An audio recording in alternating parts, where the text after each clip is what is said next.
Salam dan bahagia Ibu dan Bapak Guru. Selamat datang kembali pada topik kurikulum.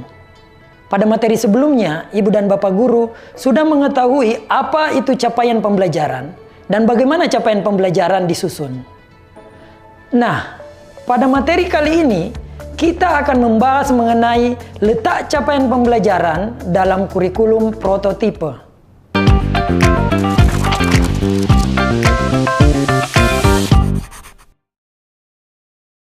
Dalam struktur kurikulum prototipe, capaian pembelajaran atau CP menjadi acuan yang kita pakai untuk pembelajaran intrakurikuler.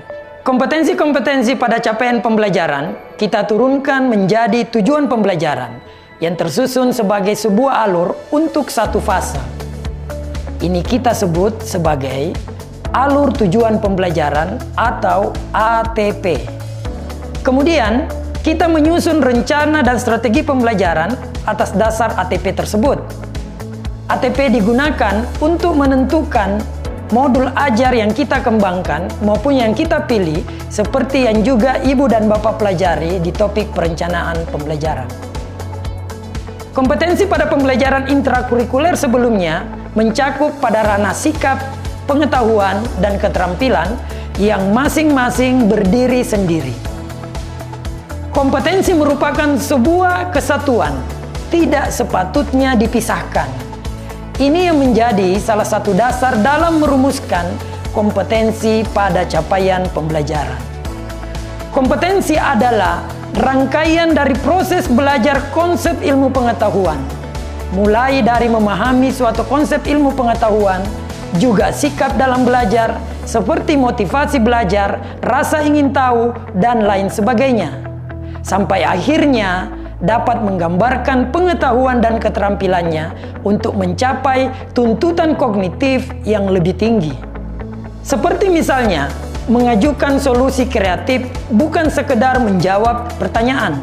Jadi, saat Ibu dan Bapak Guru melakukan asesmen untuk mengukur penguasaan kompetensi, maka secara langsung asesmen tersebut meliputi ketiga ranah di atas, yaitu sikap, pengetahuan, dan keterampilan. Jadi tidak perlu kita pisahkan. Asesmen cukup melihat pada kompetensi yang ada pada capaian pembelajaran. Seperti yang sudah kita pelajari di materi sebelumnya, capaian pembelajaran disusun dengan memperhatikan tahapan perkembangan murid sesuai usianya. Hal ini merupakan bagian dari konsep teaching at the right level atau mengajar pada tahapan pembelajaran yang sesuai. Konsep ini menjadi salah satu semangat dalam Merdeka Belajar. Melalui konsep tersebut pula, murid mendapatkan pembelajaran yang disesuaikan dengan tingkat capaian atau kemampuan awalnya. Untuk membantu teaching at the right level ini, guru dapat melakukan asesmen diagnostik untuk melakukan pemetaan profil murid. Setelah itu, murid dapat dikelompokkan sesuai dengan kompetensi awalnya. Dengan demikian, guru dapat menyusun pembelajarannya sesuai kompetensi awal tersebut, bukan hanya melihat dari usia dan kelasnya. Guru dapat membedakan aktivitas pembelajaran maupun konten isi untuk menjamin setiap murid memiliki kesempatan untuk mencapai kompetensi yang diharapkan, serta menjadi individu yang berkembang. Kondisi seperti ini disebut pembelajaran berdiferensiasi.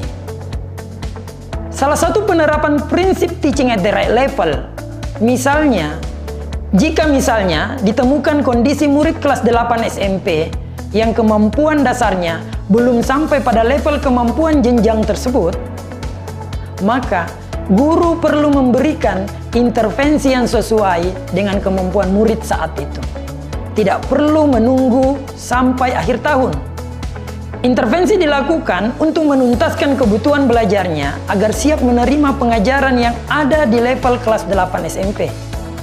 Atau contoh lain, ada kondisi di mana murid fase C di kelas 5 SD dengan kemampuan membaca masih di fase B. Guru dapat melakukan penyesuaian pembelajaran sesuai dengan kemampuan membaca murid. Namun, tetap memberikan intervensi yang sesuai agar kemampuan membaca murid dapat meningkat sesuai tahapannya. Ibu dan Bapak Guru, capaian pembelajaran adalah kompetensi dan karakter yang ingin dicapai. Kompetensi yang dirumuskan pun digambarkan sebagai sebuah kesatuan. Capaian pembelajaran menjadi acuan kita untuk menyusun tujuan pembelajaran di kelas. Proses pembelajarannya yang dilakukan perlu memberikan kesempatan murid untuk belajar sesuai dengan kompetensi awal mereka. Ibu dan Bapak Guru dapat mempelajari lebih lanjut mengenai implementasi konsep teaching at the right level pada topik penyesuaian pembelajaran dengan kebutuhan dan karakteristik murid. Selamat belajar dan berproses, Ibu dan Bapak Guru hebat. Salam dan bahagia.